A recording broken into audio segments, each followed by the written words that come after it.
अगर आप नीट के लिए प्रिपेयर कर रहे हैं तो एक बार तो दिमाग में ये ज़रूर आया होगा कि एक टॉपर का पूरे दिन का शेड्यूल कैसा दिखता है। एक टॉपर कैसे पढ़ता है, कब वो रिवाइज़ करता है, कब वो पढ़ता है, कितना टाइम वो क्वेश्चन सॉल्विंग को देता है, उसका दिन कैसा दिखता है। अगर इस तरीके की क्यूरियोसिटी कभी डेवलप हुई है then I can say this is the single video that all of you have to watch. अगर अपना टाइम स्केड्यूल और अपना डेली स्केड्यूल सेट करना चाहते हो इस तरीके से कि रात को ये सोच के सो पाओ कि भाई आज का दिन बड़ा बड़ा प्रोडक्टिव था, काश कल का दिन भी हमारा ऐसा ही जाए ताकि हम लोग नीट को बहुत अच्छे मार्क्स के साथ, इनफैक्ट बहुत अच्छे रंग के साथ क्रैक कर पाए। तो सबसे पहले मैं अपने आपको इंट्रोड्यूस करना चाहूँगी। My name is Tamanna Chaudhary. I am a physics expert on Unacademy for NEET UG.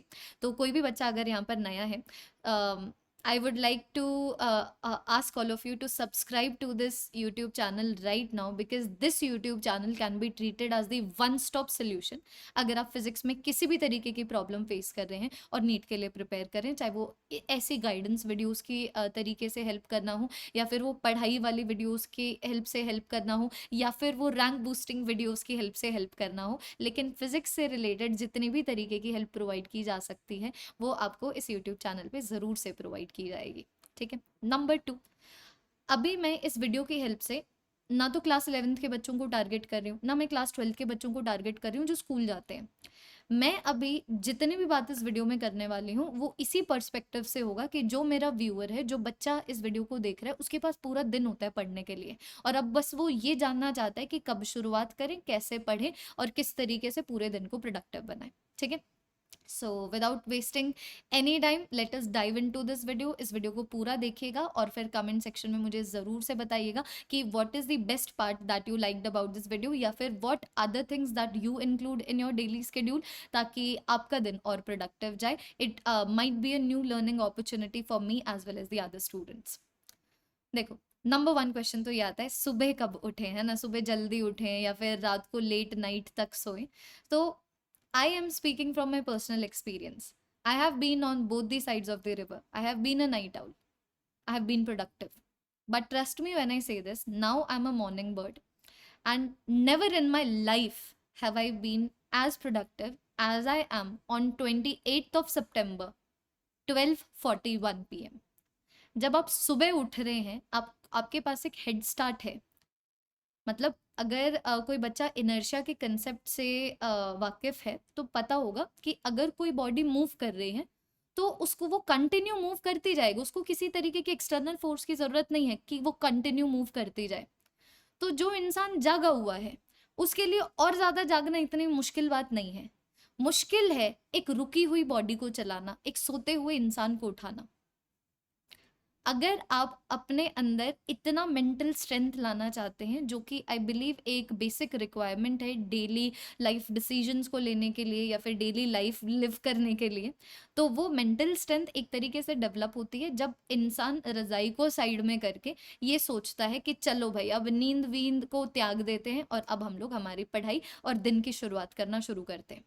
So that, that allows the person to develop a certain kind of discipline which I believe is very important for the survival of humans as a species in a proper way, है ना? दूसरी चीज head start देता है। Head start देता है इसका मतलब क्या, कि मानो तुम 12 बजे उठ रहे हो या फिर 1 बजे उठ रहे हो, अभी उसी में दिक्कत है। द रीजन बीइंग कि ऐसा लग रहा है आधा दिन तो चला ही गया, अभी आधा दिन रहता है, आधे दिन में क्या करेंगे?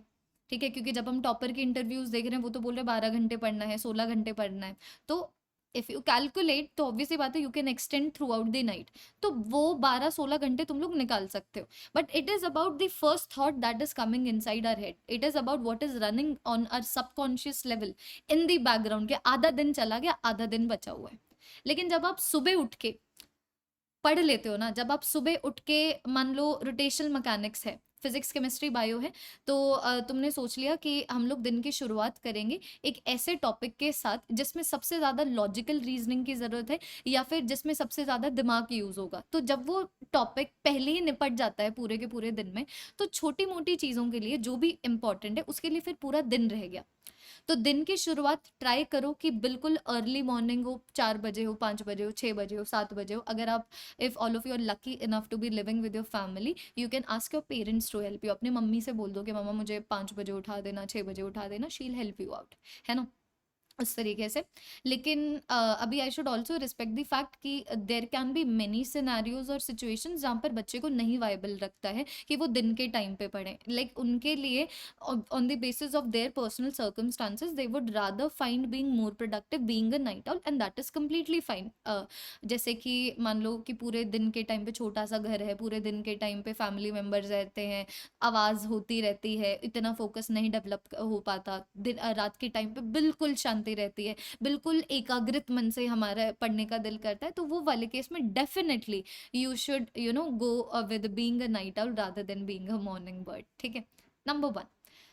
अब आगे ये है कि जब भी आप अपने दिन की शुरुआत करो, चाहे वो बिल्कुल सुबह हो रही हो या फिर वो 12 बजे हो रही हो, 1 बजे हो रही हो, 2 बजे हो रही हो, ट्राई करो कि वो एक ऐसे टॉपिक या फिर एक ऐसे सब्जेक्ट के साथ हो जो आपको सबसे ज़्यादा डिफिकल्ट लगता है। जैसे कि जनरली अभी अगर मैं स्टूडेंट्स की बात करूँ तो उनको फिजिक्स डिफिकल्ट लगता है, दैट इज़ द रीज़न मैं इनकी बिल्कुल सुबह 8 बजे क्लास लेती हूँ। ठीक है, कि अगर मैं यही क्लास अभी अगर मैं 6 बजे लेने लग गई तो अभी ऑब्वियस सी बात है, वी आर अ मशीन, मतलब we are a biological machine, we have an epitome, है ना, we have that stop after which our productivity decreases. So the productivity is going to decrease as we progress towards the end of the day, definitely. So we need to be smart enough to do the task जिसमें सबसे ज़्यादा दिमाग लग रहा है, जो हमारे लिए पर्सनल लेवल पे सबसे ज़्यादा डिफिकल्ट है, सबसे पहले।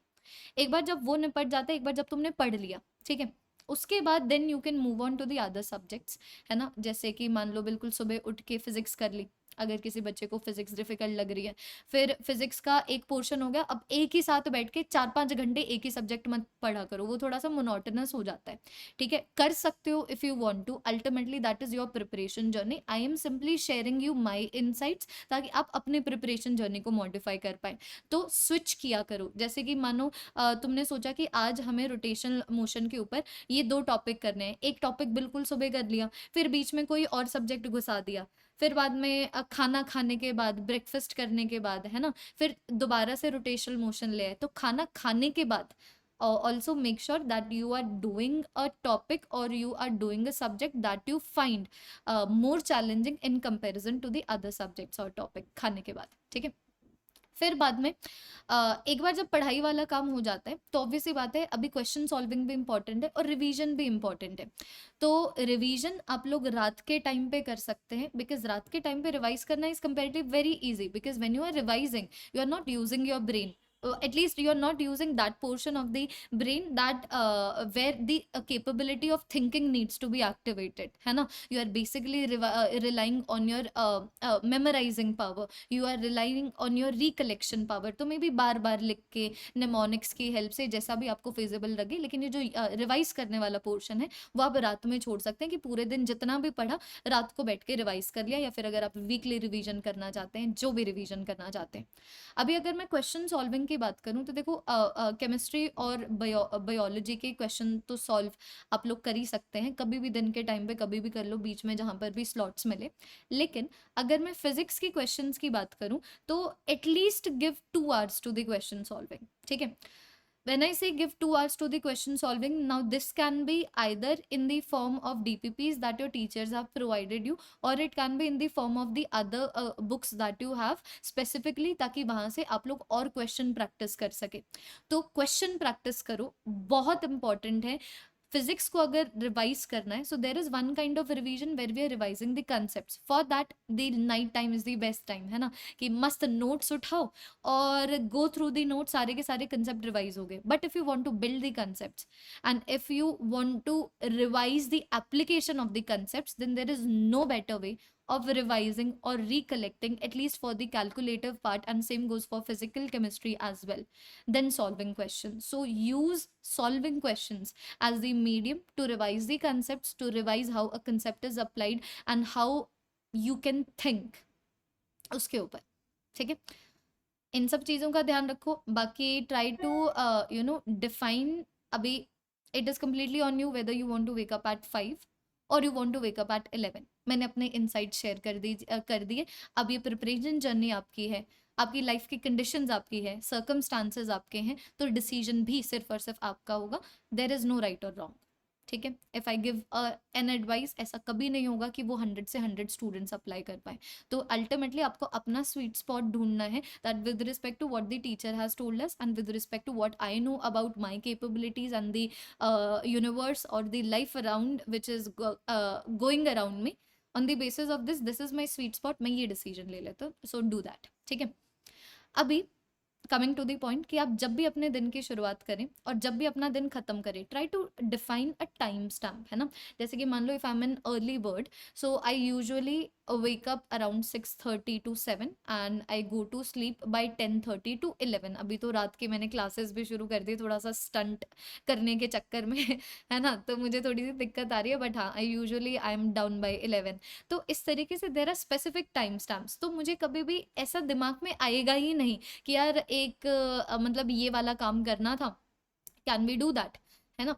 सो I am not involving myself in any kind of decision making जो यूजुअली बच्चे करते हैं कि मान लो इंस्टाग्राम चला रहे हैं, ठीक है, 11 बज गए हैं कि यार नहीं, मतलब जब आपके पास कोई स्पेसिफिक टाइम नहीं होता तो आपके दिमाग में होता है कि हाँ कभी भी सो जाएंगे, जब नींद आ जाएगी तब सो जाएंगे।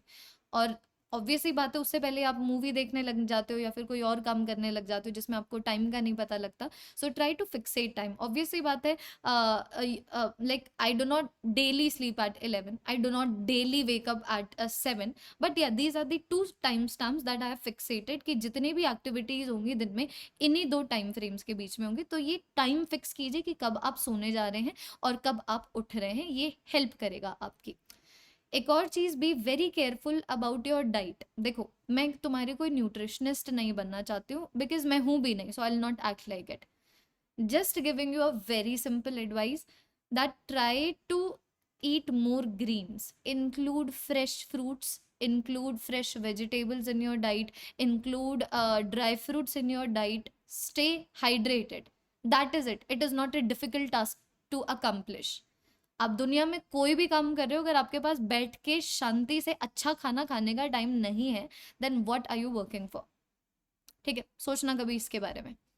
सो आई बिलीव कि अगर आप इतना भी कर लेते हैं और इन्हीं सारी चीज़ों को कंसिस्टेंटली कर लेते हैं, कंसिस्टेंसी का मतलब देखो हर कोई प्रोक्रेस्टिनेट करता है, सबके हाइज लोज आते रहते हैं लाइफ में, हर दिन उसी डेडिकेशन के साथ और उसी साइकिल के साथ उसी स्केड्यूल के साथ चीज़ें करना ये मेरे लिए तो पॉसिबल नहीं है। ठीक है, but we need to make sure that on most of the days we are exactly following that schedule, and for the days that we feel a little weaker we are giving our best, that should be the mentality।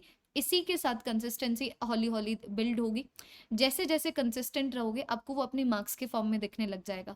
और progress का by product confidence है, confidence है इसलिए हम लोग पढ़ रहे हैं, या फिर हमें खुद के ऊपर कॉन्फिडेंस ही नहीं है इसलिए हम लोग पढ़ ही नहीं पा रहे हैं, इन बातों का कोई मतलब नहीं है, क्योंकि कॉन्फिडेंस प्रोग्रेस से आएगा, प्रोग्रेस के लिए आपको पढ़ना पड़ेगा। तो पढ़ना शुरू कीजिए एंड आई एम होपिंग कि ये जो 13 मिनट की वीडियो थी it was productive to watch for all of you, और इनमें से मैंने जो भी इंसाइट शेयर की हैं आप इनको लेके जाएंगे और अपनी लाइफ में इम्प्लीमेंट करेंगे। Thank you so much everyone, do like this video and share this video among other NEET aspirants और I can say other JEE aspirants, other students जो अपनी स्टूडेंट लाइफ को इस वीडियो की हेल्प से थोड़ा सा अपलिफ्ट कर पाए। Thank you so much everyone, have a wonderful day.